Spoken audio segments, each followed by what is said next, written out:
It is 7 a.m. on this Sunday. We're so glad you chose Fox 10 News this morning. I'm Tyler Finger. Let's take a live look outside from the battleship. It could be a soggy Sunday for some people as rounds of rain move through our area. Meteorologist Matt Barentine is tracking it all for us this morning. Matt, good morning. It looks like a rain jacket type of day, right? Yeah, we'll definitely be looking at rain off and on here throughout the day, already starting in coastal areas here this morning. So just be prepared for that. Understand that you're likely to run into some rain at some point today. And look at that right now. Pretty good number of showers and storms just offshore, about to creep their way onto shore, say around Dauphin Island, over around Fort Morgan and Gulf Shores, Orange Beach. You're about to get into some of this rain. Already a few light showers now across mainly Baldwin County right now, getting some light rain. You see that around Seminole and going down I-10 here towards Cantonment. Then we go over to the Panhandle, down Highway 98, going over towards Mary Esther, getting some rain there as well. So a number of showers out there, but the big showers are just offshore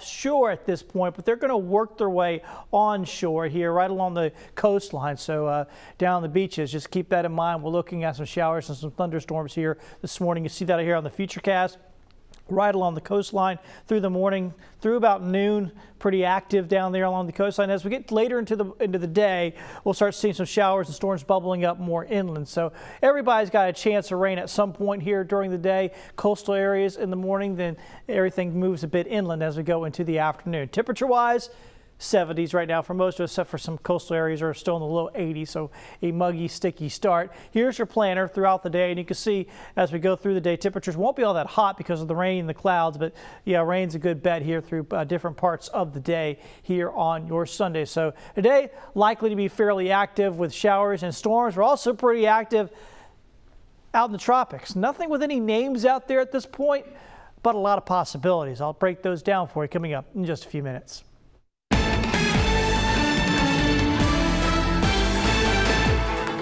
Breaking overnight, police in Portland are investigating after a person was shot and killed on a city street. Investigators say officers rushed to the scene after hearing gunfire just before 9 p.m. When they got there, they found a person with a gunshot wound to the chest. That person dying on the scene. The shooting happening downtown when protests were taking place for the 94th straight night. It's unclear if they are connected. Police say in addition to the shooting, they are intervened in and made arrests after protesters and counter-protesters became violent. Nearly a week after the police shooting of Jacob Blake in Kenosha, Wisconsin, the calls for racial justice only seem to be getting louder. Fox News correspondent Garrett Tenney has more from the emotion-filled city of Wisconsin, where protesters took to the streets again. No justice, no peace! Demonstrators flocking to the streets of Kenosha, Wisconsin following the police shooting of Jacob Blake. The family of the 29-year-old black man says he is paralyzed from the waist down. A white police officer shot him 7 times in the back. Ask the police in this town what gave them the right to attempted murder on my child? What gave them the right to think that my son was an animal? The incident happened in Kenosha on Sunday when police responded to a domestic dispute and tried to arrest Blake. The Wisconsin Department of Justice says the officer opened fire when Blake attempted to step inside a car. Blake's children were reportedly in the back seat watching their father's violent encounter with the police. Wisconsin, great state, and they should not have to put up with what they went through. State investigators say police found a knife in the car Blake was trying to enter, but there is no way to tell for sure if he was holding it when he was shot because local officials never approved the purchase of body cameras for the Kenosha Police Department. The shooting captured on cell phone video ignited a new wave of protest across the country. Family members of Blake joining the rally on Saturday as demonstrators marched the Kenosha County Courthouse. They are demanding an end to racial inequality and police brutality. I'm tired of this. I'm tired of this. No justice. No justice. And we're not going to stop. Blake remains in the hospital with multiple injuries. His family is calling on police to arrest the officer who shot him and the others who were involved. In Kenosha, Wisconsin, I'm Garrett Tenney, Fox News. Mobile now joining cities across the nation protesting in solidarity with demonstrators in Kenosha, Wisconsin, in the shooting of Jacob Blake by a police officer. At least 100 people coming together in downtown Mobile yesterday afternoon. Demonstrators rallying behind the nationwide protest, calling for change yet again this summer. Investigators say Blake was shot 7 times in his back as police tried to detain him. He's now partially paralyzed. I think it's important for Mobile to show up for these kind of matters because we are a very diverse and historied city, and we have to do something. 2 officers, including the one who shot Blake, have been placed on administrative leave. A GoFundMe has already raised more than $2 million to help with Blake's medical and other expenses. The Los Angeles Lakers announcing that the team is partnering with the Staples Center owner and local leaders to make the arena a voting center for the upcoming presidential general election this fall. The announcement comes a day after the NBA and the Players Union announced that teams would work to turn their arenas into voting locations for the election in November. Athletes and sports teams have been vocal about racial injustice and the importance of voting this election following the shooting of Jacob Blake. Very important that I was here and already met some people that have been absolutely devastated. This was a tremendously powerful storm.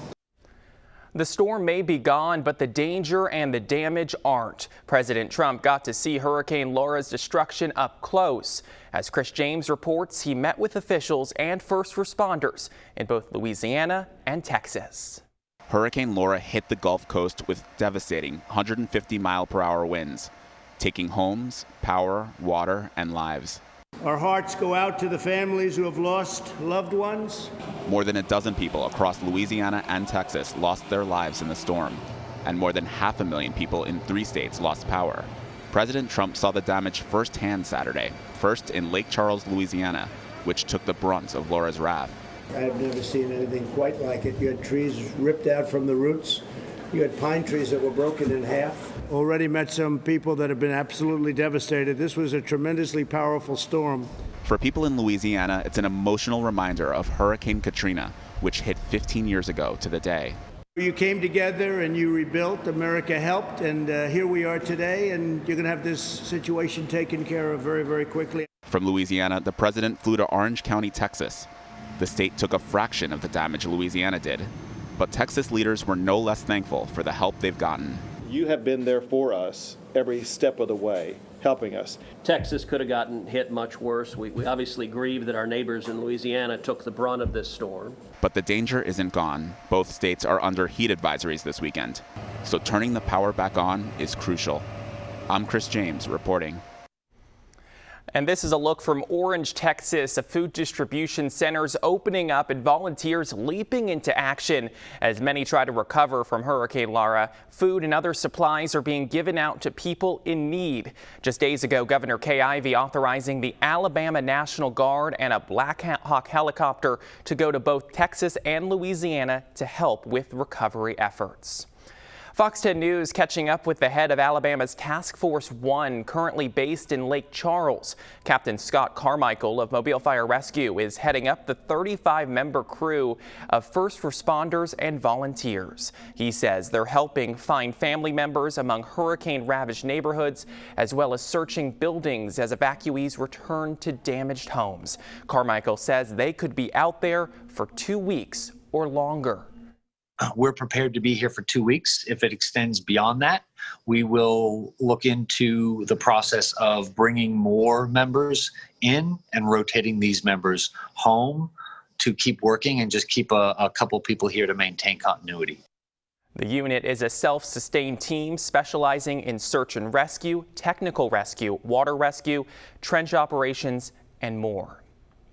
Now to an update on Dauphin Island. We mentioned the road closures and cleanup happening this weekend. There's some good news. The west end of Dauphin Island is back open while work continues to clean up the aftermath of the recent tropical weather. Coastal flooding forcing some people off the island until the water levels dropped. Crews are still out making sure the roadways are safe. Mayor Jeff Collier asking everyone to continue to drive with caution.